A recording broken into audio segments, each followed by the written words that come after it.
स्वागत है आप सबों का हमारे एजुकेशन की स्नेह दुनिया राजन अब बिलीव में। जैसा कि आप लोग जानते हैं कि आज का जो टॉपिक है, इस वीडियो में मैं आप लोगों के साथ हाल ही में जारी की गई डेमोक्रेसी इंडेक्स 2020 को डिस्कस करने वाला हूँ। और इसके डिस्कशन के लिए मैंने इसे 4 अलग अलग भागों में बांट दिया है, ताकि इस पॉइंट को और टॉपिक को आप लोगों को समझने में आसानी होगा। पहला जो पॉइंट होगा वो इसमें यह मैं बताऊंगा कि लोकतंत्र सूचकांक होता क्या है। दूसरे पॉइंट में भारत का इस सूचकांक में क्या प्रदर्शन रहा है और क्या प्रदर्शन है। तीसरे पॉइंट में इस सूचकांक में विश्व के अन्य देशों यानी कि भारत के अलावे अन्य देशों का क्या स्थिति रहा है। और चौथे पॉइंट में डेमोक्रेसी इंडेक्स 2020 के कुछ महत्वपूर्ण तथ्य हैं, तो मैं उसे आपको डिस्कस करूंगा, आप लोगों के साथ डिस्कस करूंगा। तो चलिए, और हाँ, मैं आपको इसी वीडियो में यह भी डिस्कस करने वाला हूं कि एग्जाम में किसी भी प्रकार के सूचकांक से, चाहे वो डेमोक्रेसी सूचकांक हो या कोई अन्य सूचकांक हो, इन सूचकांकों से कैसे प्रश्न पूछता है। ठीक है, तो चलिए शुरू करते हैं बिना समय को गवाए हुए। पहला पॉइंट, लोकतंत्र सूचकांक क्या है। तो यह एक सूचकांक है जिसमें विश्व के चयनित देशों में लोकतंत्र की स्थिति को दर्शाया जाता है। इस सूचकांक को इकोनॉमिस्ट इंटेलिजेंस यूनिट के द्वारा प्रकाशित किया जाता है। तो यहां से हम लोगों का एक प्रश्न बनता है, क्या बनेगा कि लोकतंत्र सूचकांक को किसके द्वारा जारी किया जाता है। तो आपका जो उत्तर होगा वो इकोनॉमिस्ट इंटेलिजेंस यूनिट होना चाहिए एग्जाम में। ठीक है, प्रत्येक जगह, एग्जाम में ही नहीं बल्कि प्रत्येक जगह अगर कोई आपसे पूछ भी दे तो तब भी आपको उत्तर इसका यही देना है। ठीक है, इस सूचकांक में 167 देशों यानी कि 167 देशों की रैंकिंग की जाती है। तो यहां से भी एक प्रश्न बनता है कि लोकतंत्र सूचकांक में कितने देशों की रैंकिंग की जाती है। तो पहला 167 कंट्रीज होगा। ठीक है, नेक्स्ट पॉइंट, यह सूचकांक देशों की रैंकिंग और स्कोर करने के साथ साथ प्रत्येक देशों को 4 शासन प्रकारों में वर्गीकृत करता है। पहला पूर्ण लोकतंत्र, दूसरा त्रुटिपूर्ण लोकतंत्र, और तीसरा हाइब्रिड शासन, और चौथा और अंतिम सत्ताधारी शासन होगा। नेक्स्ट पॉइंट, इस सूचकांक को वर्ष 2006 में सबसे पहले प्रकाशित किया गया है। तो ये भी इंपॉर्टेंट है, एग्जाम में पूछेगा कि लोकतंत्र सूचकांक को सबसे पहले किस वर्ष प्रकाशित किया गया था। तो आपका जो उत्तर होगा वो 2006 होगा। प्रत्येक देशों की रैंकिंग इस सूचकांक में 0 से 10 के बीच की जाती है। अच्छा, रैंकिंग के अंक के आधार पे इसकी रैंकिंग की जाती है। ठीक है, तो मैं आपको यहाँ पे बता दूं कि जिस किसी देश को भी अगर पूर्ण लोकतंत्र घोषित किया गया तो उसका जो अंक होगा वो 8 से 10 के बीच होगा। अगर त्रुटिपूर्ण लोकतंत्र घोषित किया गया तो 6 से 8 के बीच होगा। तीसरा हाइब्रिड शासन के रूप में घोषित किया गया तो उसका जो रैंकिंग होगा वो 4 से 6 होगा। और अंतिम, अगर किसी देश को सत्ताधारी शासन घोषित किया गया तो उसका जो रैंकिंग होगा वो 2 से 4 के बीच होगा।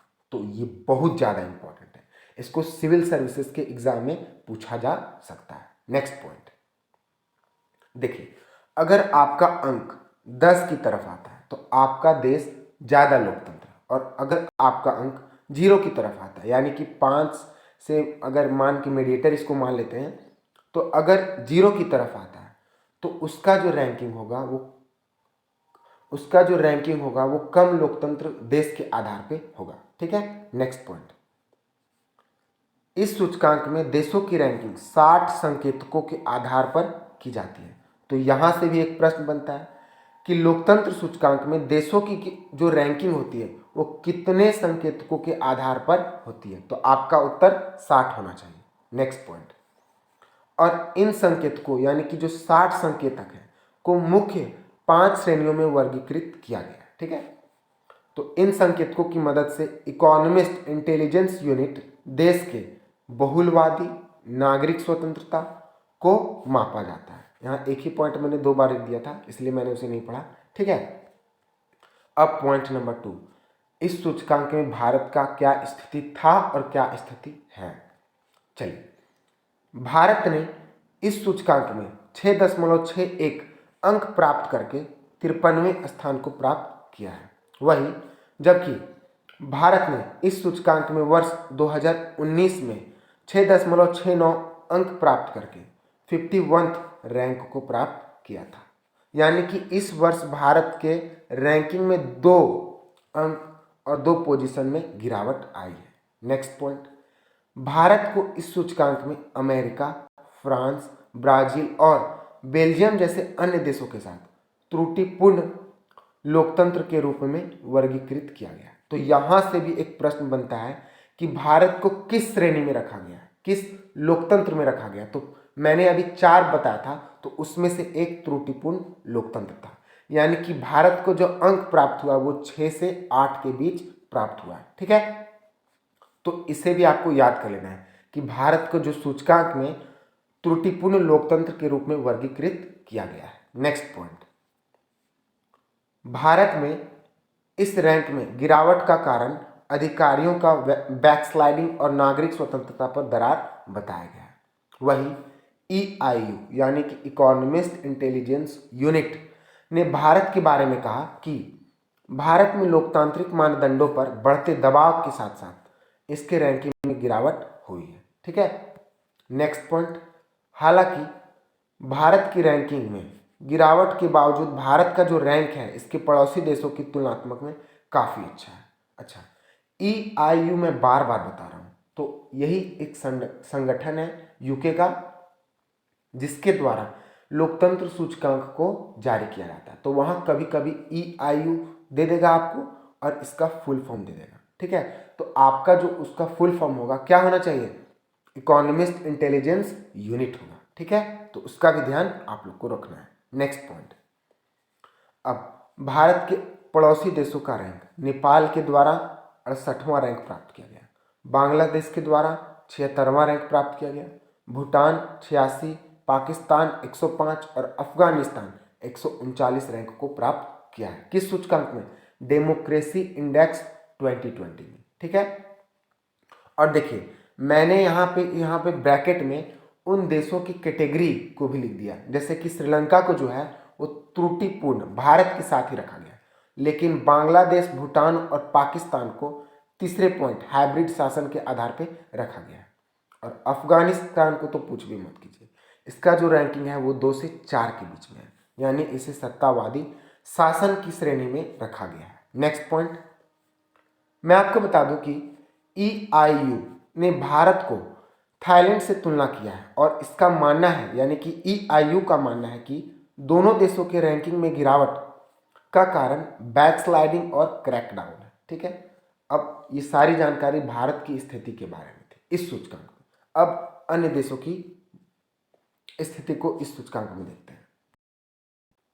इस सूचकांक में नॉर्वे सबसे अधिक अंक प्राप्त करके पहले स्थान पे है। तो यहाँ से भी प्रश्न पूछेगा कि अभी हाल ही में जारी की गई लोकतंत्र सूचकांक 2020 में पहले स्थान यानी कि पहले रैंक को किस देश ने प्राप्त किया। तो आपका जो उत्तर होगा वो नॉर्वे होगा। वहीं आइसलैंड, स्वीडन, न्यूजीलैंड और कनाडा क्रमशः दूसरे, तीसरे, चौथे और 5वें रैंक पर है। ठीक, अगर इस सूचकांक की सबसे कम लोकतंत्र देश की बात करें तो उत्तर कोरिया इस सूचकांक में सबसे कम अंक प्राप्त करने वाला, सबसे अंक प्राप्त करके सबसे निचले रैंक पर है, यानी कि इसका जो रैंक है वो 167 है। और ऐसा नहीं कि इसका यह रैंक केवल 2020 में हुआ है, ये पिछले वर्षों से ही 167 रैंक को प्राप्त करते आया है, यानी कि जैसे कि यह पोजीशन इसका अपना हो। आप समझ रहे हैं मैं क्या बताना चाहता हूँ। ठीक है, नेक्स्ट पॉइंट, अगर जापान और दक्षिण कोरिया की बात की जाए तो इन देशों को EIU ने 2014 के बाद पहली बार पूर्ण लोकतंत्र की श्रेणी में रखा गया। ठीक है, तो यहाँ से भी आपको प्रश्न पूछ सकता है, कैसे आप अपने बनाने का प्रयास कीजिए। अगर आपको यह पैटर्न पता चल लेता है कि किस सूचकांक से या फिर किस टॉपिक से किस प्रकार से प्रश्न पूछा जाता है, तो आप किसी भी एग्जाम को क्रैक करने में सक्षम होंगे। नेक्स्ट पॉइंट, ताइवान इस रैंकिंग में शानदार प्रदर्शन के बाद पहली बार पूर्ण लोकतंत्र श्रेणी को प्राप्त किया। तो यहाँ से भी प्रश्न बनेगा कि एशिया का कौन सा ऐसा देश है जिसे पहली बार पूर्ण स्वतंत्र और पूर्ण लोकतंत्र की श्रेणी में रखा गया। तो आपका जो उत्तर होगा वो ताइवान होगा। ताइवान इस रैंकिंग में अच्छे प्रदर्शन के बाद एशिया महाद्वीप की सभी देशों में से पहले रैंक पर है। ठीक है, नेक्स्ट पॉइंट और लास्ट पॉइंट, डेमोक्रेटिक इंडेक्स 2020 के महत्वपूर्ण तथ्य। तो इस इंडेक्स में बताया गया है कि इस सूचकांक में 68 देशों को 167 देशों की रैंकिंग की जाती है, लेकिन इसमें पूर्ण लोकतंत्र देशों की संख्या 22 है, त्रुटिपूर्ण देशों की संख्या 52 है, हाइब्रिड देशों की संख्या 35 है और सत्ताधारी शासन की श्रेणी में देशों की संख्या जो है वो 57 है।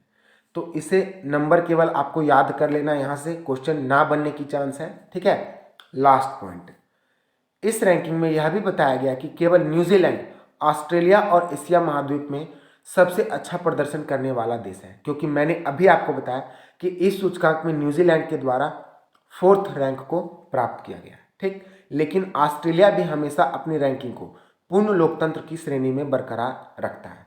हमेशा जो है ऑस्ट्रेलिया को पूर्ण लोकतंत्र की श्रेणी में रखा जाता है और इस वर्ष ऑस्ट्रेलिया का जो रैंकिंग है वो कितना है, 9 है। कितना, 9 रैंक है। ठीक है, यही हमारे वीडियो का लास्ट पॉइंट था। मैं आशा करता हूं कि आप लोगों को ये सारी पॉइंट्स समझ में आई है। अगर आपको समझ में आता है तो आप इसे जरूर अपने रियल लाइफ में यूज़ करें, कोई जीडी टॉपिक में यूज़ करें। ठीक है, all the best, good luck. यही सब इस टॉपिक में था। मैं फिर से आप लोगों के साथ मिलूंगा अगले वीडियो में। Good luck.